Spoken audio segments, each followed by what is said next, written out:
With succulent, protein-rich pods. A solitary bull.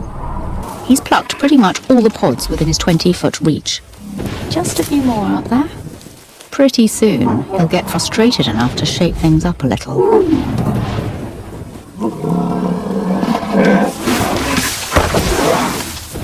At up to twice her weight, he has the bulldozer power to dislodge all the pods he needs. This welcome shower of pods does more than whet their appetites.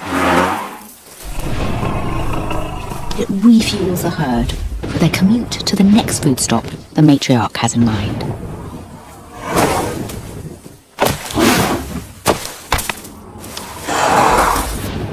The Namib's life-sustaining groundwaters have made possible the seemingly miraculous survival of elephant families.